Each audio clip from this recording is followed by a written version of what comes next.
Prime Minister Hsien Loong, Mr. Wong Kan Seng, Chairman of the Singapore Forum Advisory Board, Dr. Susilo Yudhoyono, 6th President of Indonesia, Your Highness, Your Excellencies, distinguished guests, ladies and gentlemen, we're glad to have all of you here at the Singapore Forum Welcome Dinner.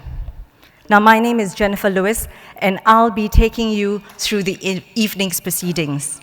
The inaugural Singapore Forum is held in conjunction with Singapore's 50th anniversary of independence, and this forum is organized and supported by the S. Rajaratnam Endowment, which was set up by Temasek to honor our very first and longest-serving foreign minister. Now, the objective of the endowment is to achieve development, peace, and stability in the region by deepening international friendships, promoting regional cooperation, and fostering a greater and common understanding of international rules based on the twin pillars of good governance and sustainability. The Singapore Forum is focused on Asia and the sustainable drivers of growth in the region, and it'll discuss geostrategic, political, economic, and governance issues that will have an impact on regional development and stability. Now, this evening, we are honored to have Prime Minister Lee grace the welcome dinner and to hold a dialogue session with all our guests. So it is my pleasure to invite Prime Minister Lee on stage, please. And the moderator for this session is Professor Chan Heng Chee, Ambassador at Large and Chairman of the Lee Kuan Yew Center for Innovative Cities. Prof. Chan is also a member of the board.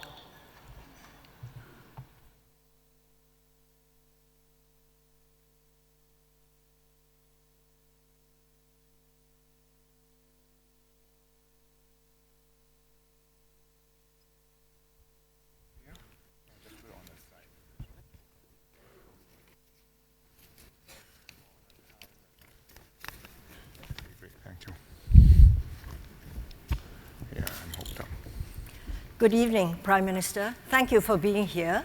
Shall we begin? Go ahead. Yes. First of all, let me explain the format of this dialogue session. I will begin by inviting Prime Minister to say a few words, 7 to 10 minutes, as he pleases. Then I will shoot him 2 questions. After that, the floor is yours. So, Prime Minister, your turn. Thanks, Heng Chee. Thank you for being with us this evening for the first Singapore Forum. We are talking about Asia, growth and developments.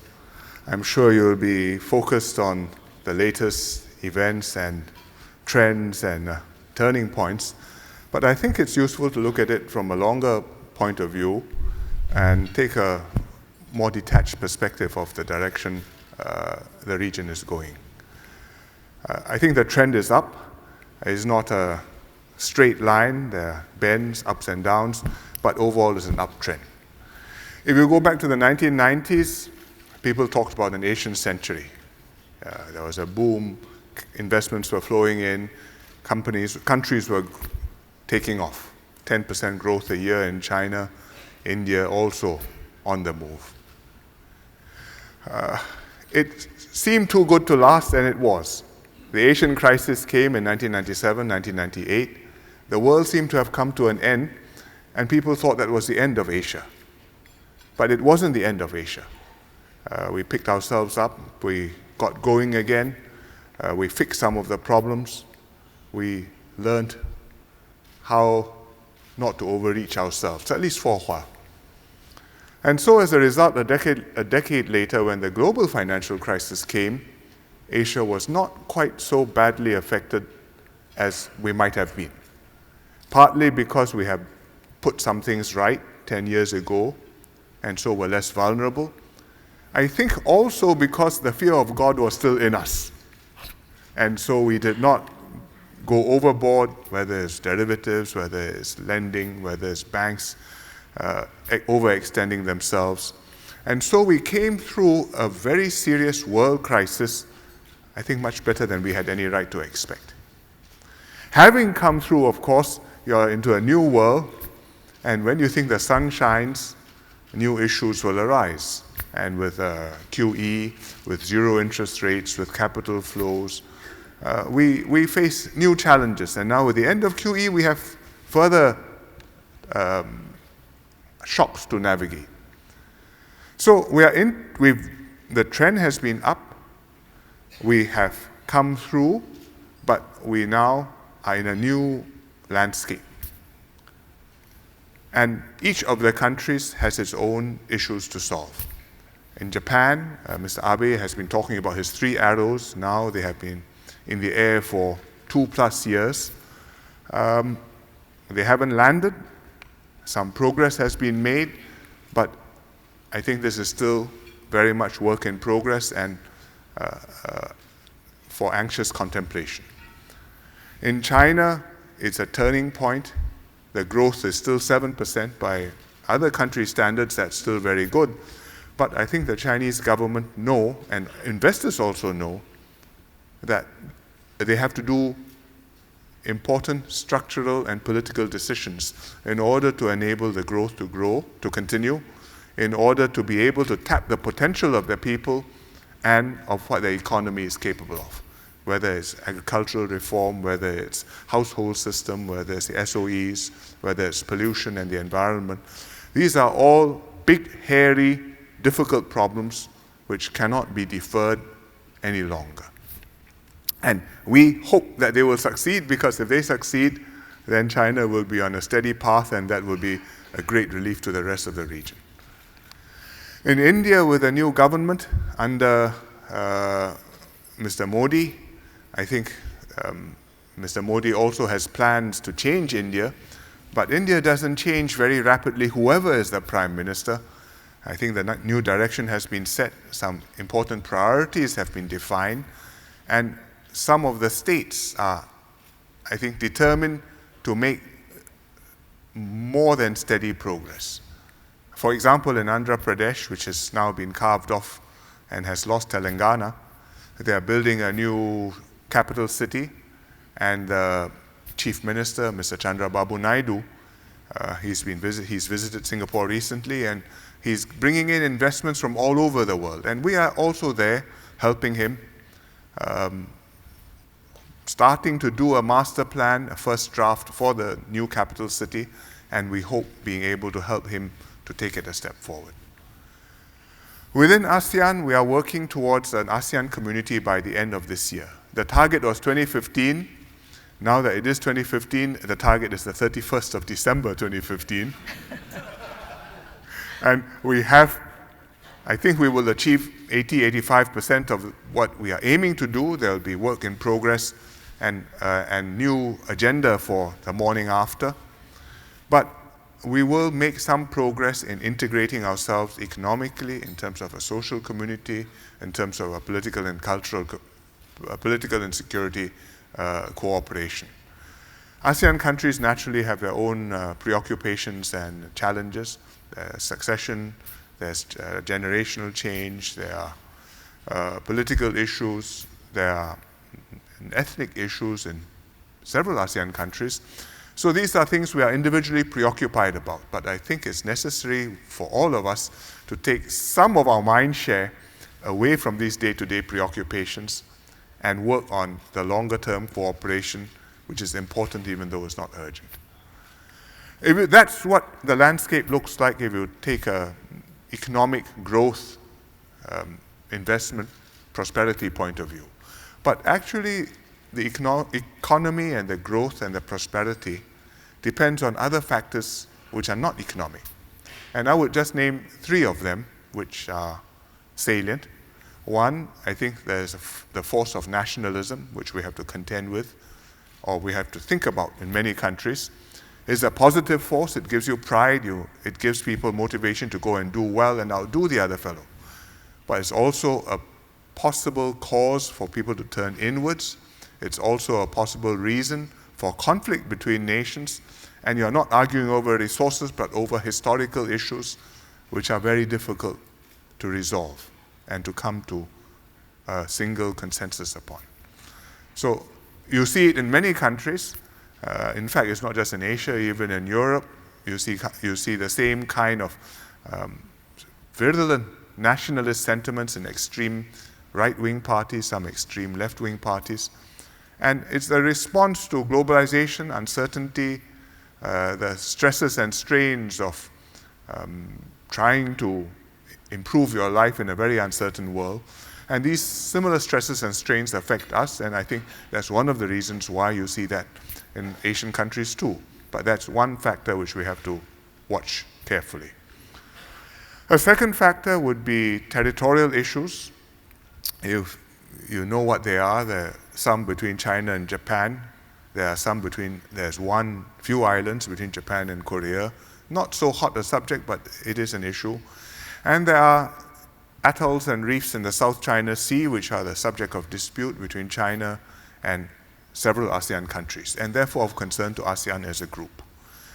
These are not hot wars, but they are not conflicts not tensions which are going to disappear, because no country is going to stand back and say, my claim is less legitimate than yours.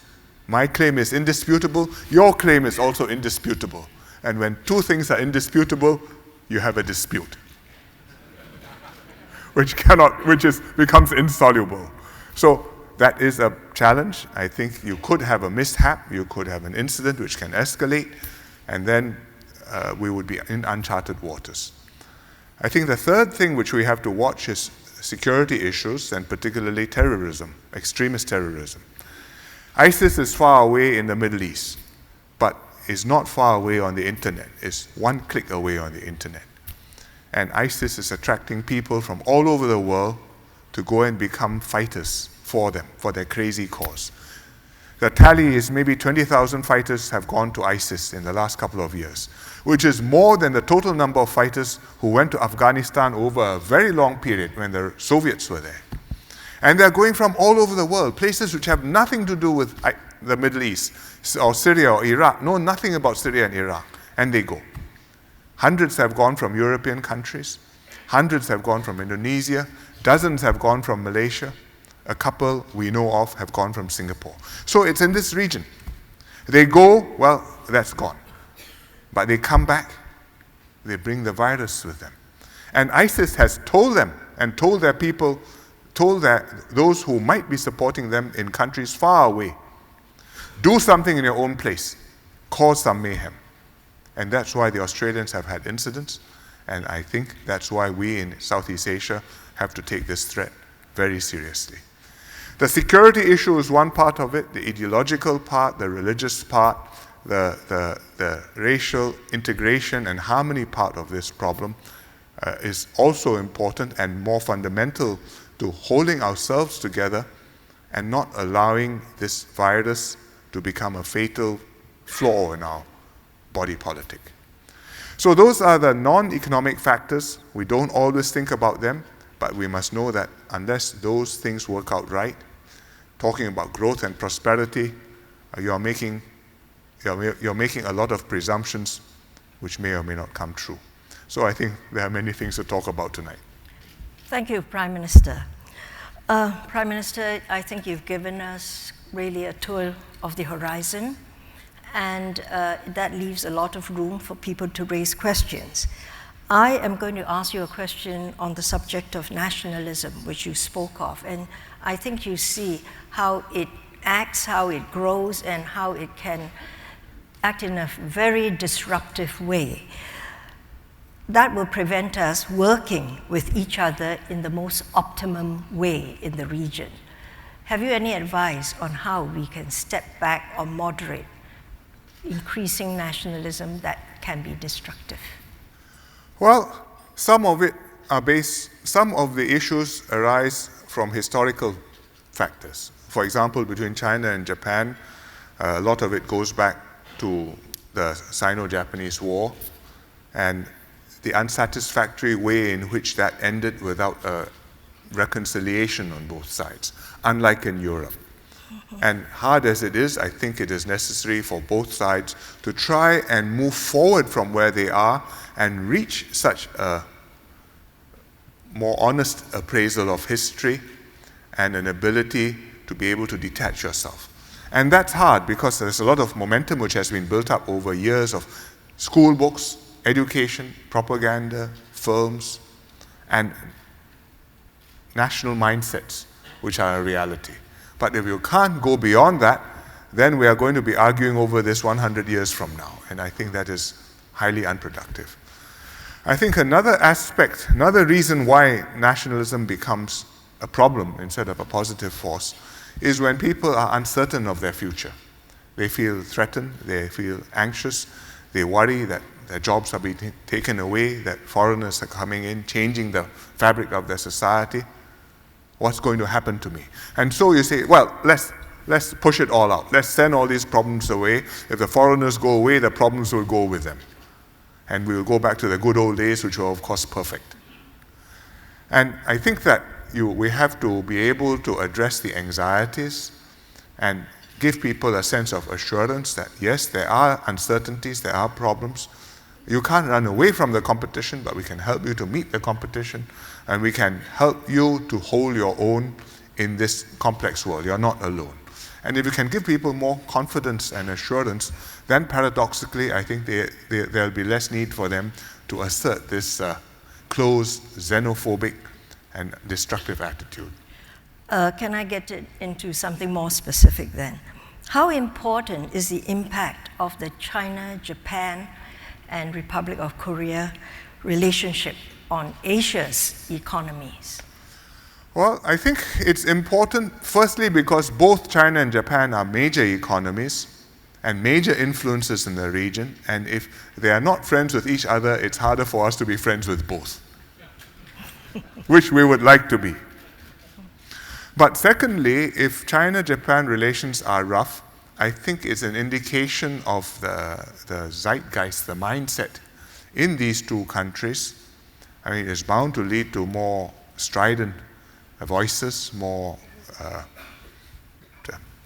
nationalist attitudes, and that's bound to impact the relations of these countries with the rest of the region as well. Particularly, I think, between China and Southeast Asia, because China's interactions with Southeast Asia are very, very intense now. So we really would like to see peace and calm in Northeast Asia from our part of the region. Thank you, Prime Minister. Now, I'm going to open the discussion to the floor, and we will invite questions from the audience. If you stand up to ask a question, may I just request that you say your name and your organization. This is simply to help the Prime Minister understand where the question is coming from. And we would really like questions, but not statements. So the floor is yours. Can we have the first question, please?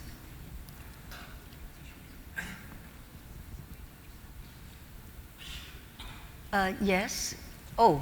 Ambassador Kurt Wagger. Well, I guess I don't have to introduce myself. Thank you, Hang Chi. Good evening, Mr. Prime Minister, and I want to first extend condolences, I'm sure on behalf of everyone here. It was a very meaningful week to be here. And one of the things that was reminded was the commitment to the institutions that government, along with the private sector, the emphasis that was placed on that all through Singapore's history. And now, as you mentioned, regional integration, whether it be TPP, whether it be the ASEAN Economic Community, what role do you see governments playing with the private sector to achieve these goals and continue the trajectory towards integration regionally and attracting businesses from around the world as you have with the US here in Singapore? Well, there are very few economies in Asia which are purely laissez-faire. They are free market, they are competitive, open to varying degrees, but in all of them, the government plays an important role, setting economic policy, having social programs, and setting the international economic policy so that you have the economic diplomacy to conclude trade agreements in order to have the political framework and the institutional framework for trade, investments, capital, talent to flow. And I think that continues to be the case. Certainly for the TPP, the governments play a vital role, because if they don't negotiate a good deal and they can't sell the deal and market it to their own populations and their own stakeholders as a good deal, is not going to work. And I would say that is true even in the United States, because the USTR has the president fully behind him, but unless the congressmen and the senators are also sold, and they won't be sold unless there's a significant proportion of the population who support this, the deal is going to run into a lot of trouble in Congress, and we're going to have a problem.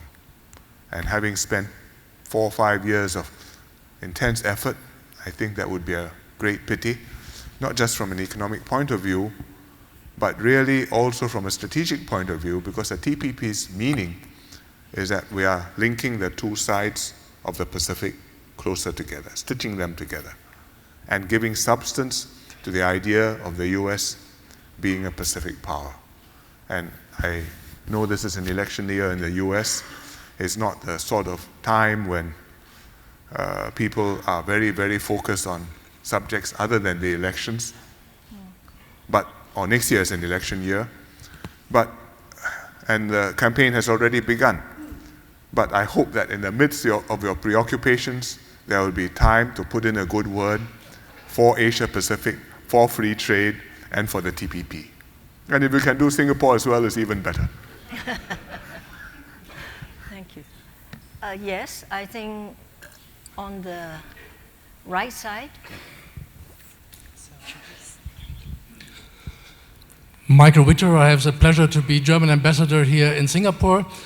Prime Minister, you visited Europe quite a few months ago, including my country. In January, yes. My question would be, how do you see the future perspective relationship between Europe and Southeast Asia? We have a strong economic basis, but I think there are many more things we could do together. Well, we very much hope that the economic relationship will grow. I think Europe has a very big domestic agenda to be preoccupied with, agenda within the individual countries doing structural reforms, particularly Southern Europe, but not just Southern Europe.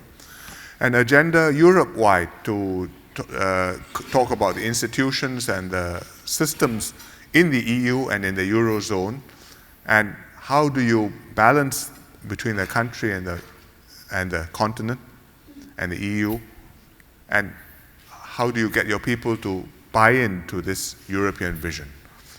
But for Europe to achieve its vision and to prosper, you have to link up with the world. And Singapore is small, but Asia is a big and vibrant market, and European companies have to be there, which means European countries also have to be engaged. And I was very happy that when I was in Germany in January, and then I visited Spain, I was able to engage and talk to a very wide range of people, not just government leaders and parliamentarians, but also business people and academics, and be able to have them focus on and be interested in what's happening in Asia and what are the opportunities for German companies, for German institutions to extend their reach in Asia. I think that is important. Even though your own domestic economies may be having difficulties or may be having issues to be sorted out, your companies, in many cases, have global reach. And we really would welcome them to be in Asia, whether it's Siemens or Bosch or whether it's Santander or Shell. The European companies are global names, and you can't be a global name unless you are fully engaged in this part of the world. Thank you. I think Professor Lee, Chong-Moon Lee, from Korea.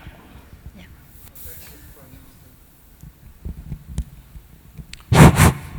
Thank you, Mr. Prime Minister. I was in Singapore last week as part of President Park Geun-hye's delegation to the late Prime Minister's funeral. And I think all of us in this room share the deep sense of loss that one of Asia's giants has finally passed away. My question to you, sir, is one of the biggest issues facing Asia and the world is how we will manage the US-China relationship over the next 20, 30 years. Singapore, Korea, Australia, Japan, every single country across the region thinks about how we're going to manage this huge relationship without, I guess, fallout. So could I ask you, Prime Minister, what are your thoughts on how best we can manage the emerging US-China relationship? Thank you very much. We cannot manage the relationship. Only America and China can. We can only adapt ourselves to how the relationship is. I mean, what we can do is we can participate in regional cooperation, in regional integration, in regional security and political discussions, so that there is a framework for cooperation within the region, which includes the United States. And issues can be discussed, and countries have a place at the table, and even small countries have a chance to have their interests represented, even if they don't always dominate. There is a Chinese phrase, it says, 小国无外交. It means literally, small country, no foreign policy. What it means really is small country is not entitled to a foreign policy, because you have to take the world as it is and you react to it. You do not shape the world. We feel that acutely. Korea is 8 times our size, so perhaps you don't feel it quite so acutely, but still your neighbors are more than 8 times your size. So we take the world as it is, but where we can work together through regional cooperation like in ASEAN, where we can work together in an Asia-Pacific wide framework like APEC, where we can talk about security issues like the Asia Regional Forum, and not least participate and try our best to make the UN an effective forum, and the UN Security Council, and that's not an easy matter, but work through that. Then I think there's an environment in which we can manage to find a position, however the relations between America and China will be. We hope they'll be good, then it's easier for us. If they are not, if they are trouble, well, we will try our best not to have to choose sides. But sometimes that may not be possible. I'd like to give the floor to a woman in the room. Yes. Mrs. Ahluwalia. Thank you. Prime Minister, from the geopolitical to the basic necessity of water. In India, with rapid growth and urbanization, we have a water crisis which is perhaps as large as the energy crisis that we are more used to worrying about and thinking about. Now, Singapore really is an example to the world on how you have overcome the challenges of water insecurity. But I understand that in making the whole process financially sustainable, in Singapore, you not only have a full cost pricing of water, but you have a price which is for costing the next drop that you will get, which is marginal cost pricing. Now, for a poor country like India, when we talk of pricing water, we normally say that the government has to provide the capital cost of infrastructure, and the utility tries to cover operation and maintenance cost. My question to you is, what would be your advice to countries like India at our current stage of development, and how difficult was it for you to move from the full cost principle to marginal cost pricing? Well, we are not a purist in these matters. No, please sit down, I will explain. Water for us has always been an existential issue. Right from the first day when we became independent, in fact, when we negotiated the separation from Malaysia, this was a key issue, because at that time we were almost exclusively dependent on water supply from Malaysia, and we wanted to make absolutely sure this would be guaranteed. And it was so guaranteed in our fundamental founding documents of the Republic. And it has been an obsession of the government, and particularly of my father's, all his life. So every drop was pursued. Every place you could build a reservoir, we did one. Every place where you could make sure the pipes didn't leak, we focused on that. Every device which could be installed so that your water closets use less water or your taps are not left running, we did that. And pricing was one of the factors there. We did not go to full pricing for some time, but we did have it quite clear that we have to raise the price and people have to feel that the pain, and then that will cause them to think of water not as an endless resource but something precious to be conserved. But eventually we decided, we reached the limits of what we could develop, and then we had to go beyond in order to go for new sources of water, desalination, reuse of used water. Is really sewage which has to be cleaned up, and then we put reverse osmosis and we use the water again. And that's a lot more expensive. And that is where my next drop is going to come from. So one day, we had a forum one day, and I asked people, I said, this bottle, it costs you $1. Now the government water, $1, I have several cubic meters of this stuff. There's about 5,000 bottles. So in many countries, people drink water from the bottle. In Singapore, we drink water from the tap. So the tap water has to be at the right price, and the right price is what is the next drop coming from. And so we moved. We didn't move overnight. We took a couple of years. And we also had subsidies in cash to the low-income households so that this did not cause hardship to them. I mean, I give you the money. If you want to use it because you need the water, that's fine. If you don't, you'll be conscious that the water is a precious resource. And I think it was accepted, not least because from time to time, radical and irresponsible people in some of our neighboring countries will say, you know, the Singaporeans are not being cooperative, we'll turn the taps off. So that helped me to make people understand that this was a serious matter.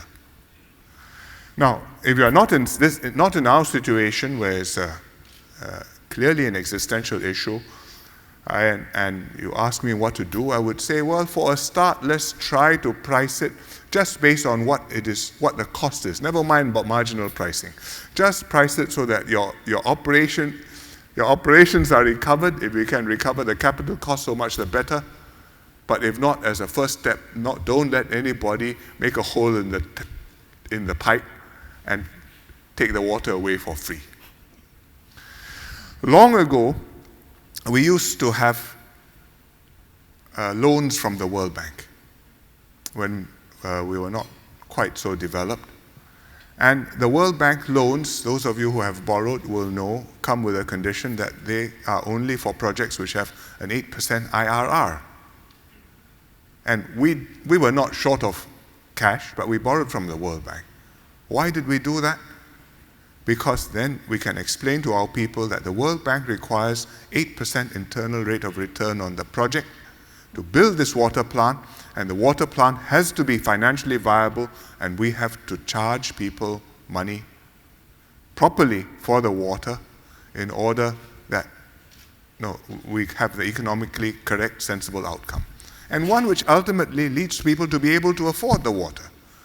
Otherwise, if you give it away for free, and you have standpipes which are running, well, where does that lead to? How do we get the system going? So Singapore is small. We can do that. If we were 1,500 million people, then I would choose a small corner and start first. Yes, thank you. Yes?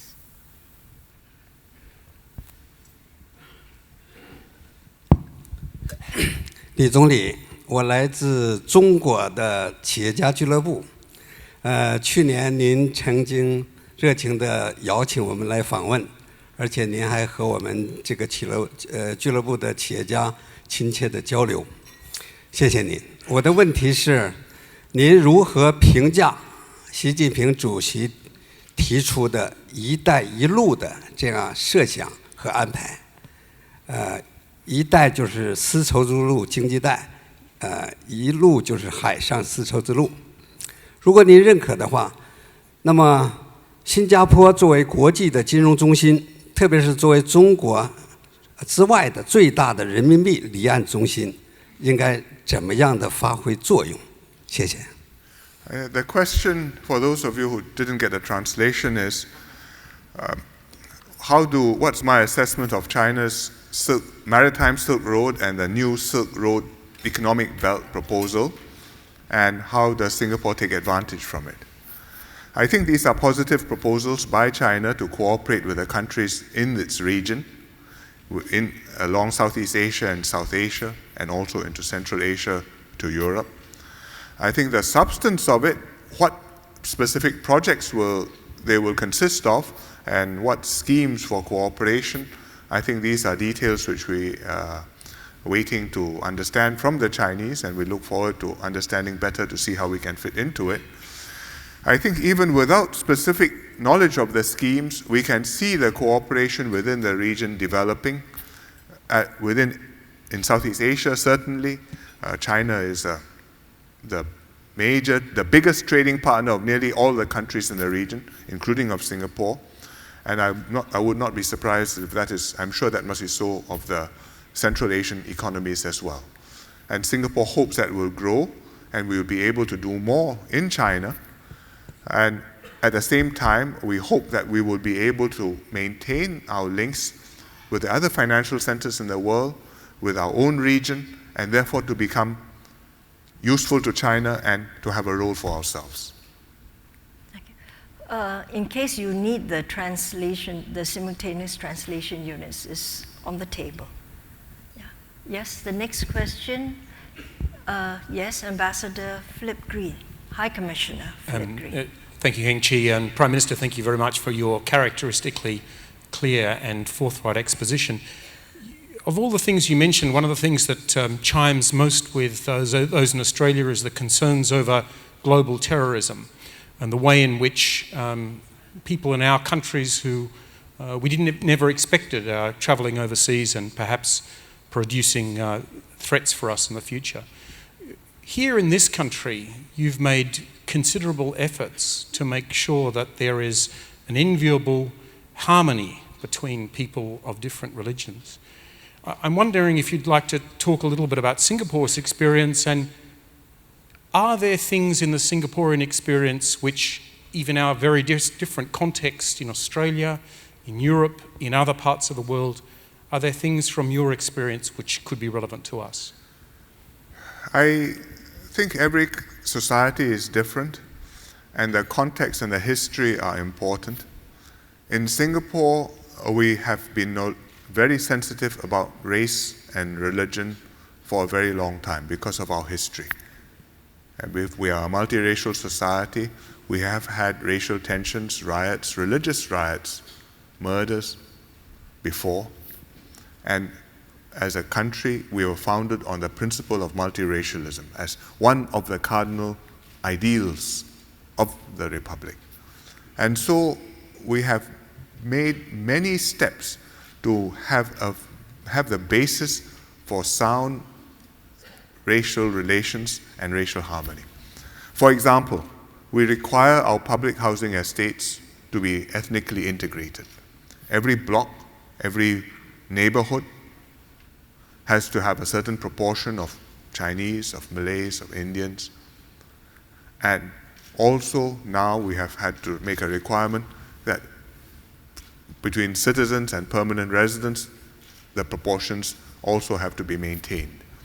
And therefore, we do not have ghettos, we do not have a geographical segregation between one community and another, which you see in some other countries, in many other countries. If we hadn't had a public housing program which covers 85% of the population, we couldn't have done that. We are very conscious of the need to compromise and to accommodate one another. We are not purists about freedom of speech. The Europeans are, the Americans are, the Australians, I think to a considerable extent, share those values. But in our circumstances, we have decided that we have to be practical. And if you insisted on absolute freedom of speech, you would gravely offend others. And when it comes to race and religion, the temperature in the room can go up very, very rapidly. So we accept restraints on what we can say to one another and what would constitute sedition and inflammatory conduct. And we accept those compromises. We work very hard with the religious leaders. And in the case of jihadist terrorism, most importantly, we have to work with the Muslim religious leaders so that they help us to solve the problem and they help us to guide the Muslim community along the right paths in terms of what the religion teaches, and also help us to set right the terrorists who have gone on the wrong way to try and then bring them back, so that it's not just locking them away, but really reorienting them. Then they understand the error of their past ways, and in future it will not happen again. These are things that we have been able to do in Singapore. I would not say that, therefore, we have nothing to worry about, because we remain a multiracial society.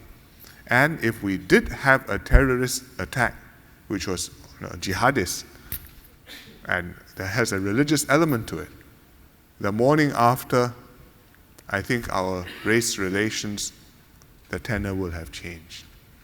We'll be under tension. You can heal it back after a long time, but people may be polite to one another, but the suspicions, the fears, the anxieties will be only just below the surface.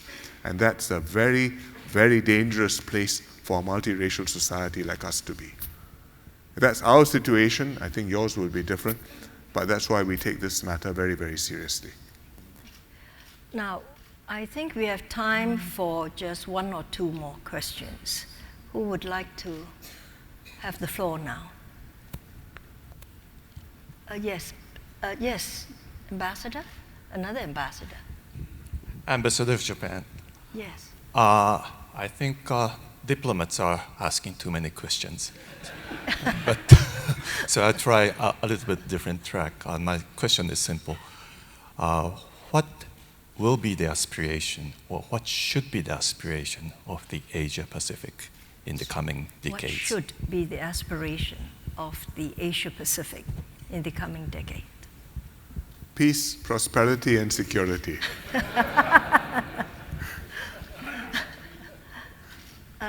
Yes. Yes, there's a hand up there. Yes. My name is Wan Saiful Wanjan. I'm from the Institute for Democracy and Economic Affairs Ideas in Malaysia. Mr. Prime Minister, maybe building up from your answer to the previous question, how do you think governments in this region should respond to demands for greater political participation and greater political competition? Governments should respond. How should governments? I think it depends which government you are. I mean, every country is different.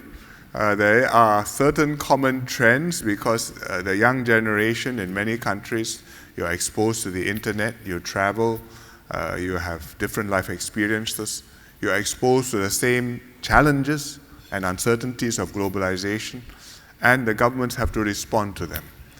I think one of the ways you have to do this is to try and find young people from that generation also to engage themselves in the work of the government, in the work of leading the country and identifying with that population, because you need gray hair in a team, but you also need young, vigorous people who are of that generation in the team.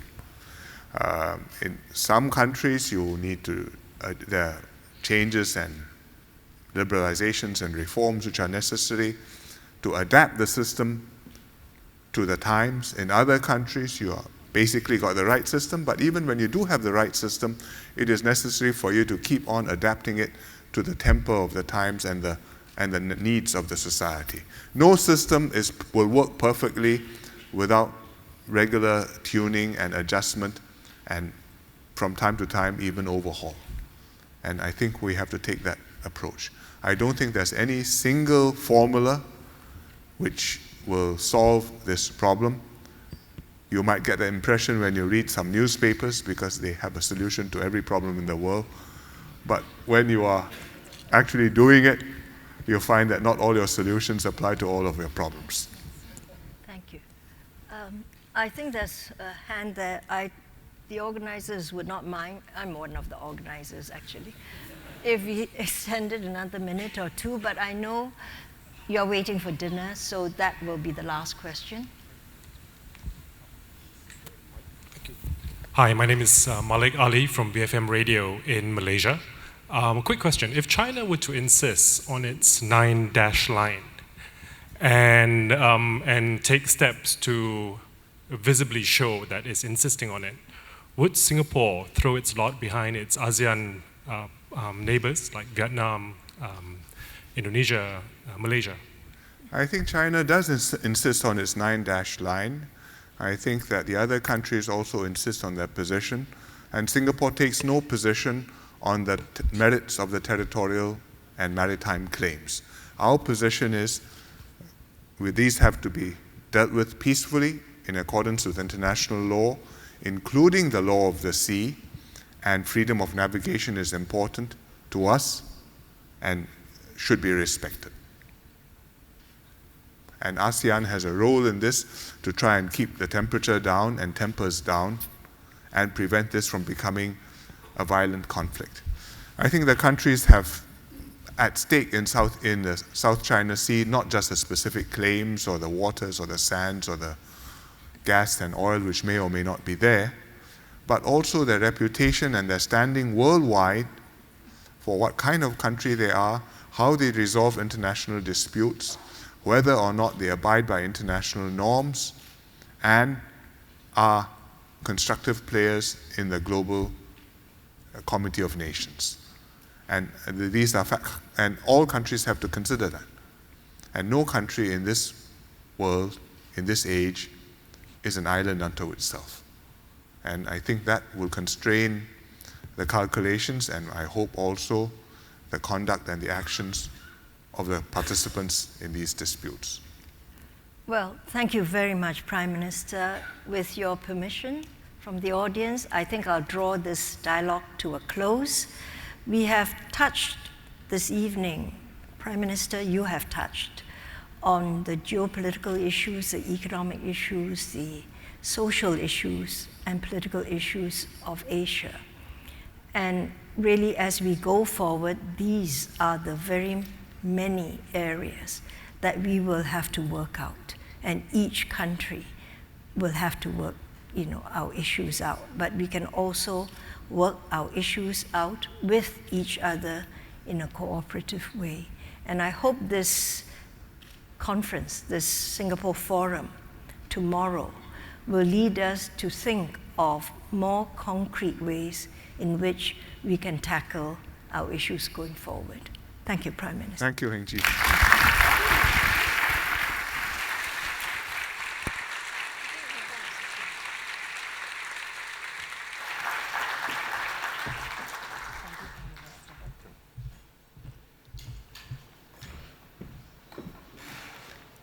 Thank you, Prime Minister Lee, for sharing your valuable insights, and many thanks to our guests for your active participation.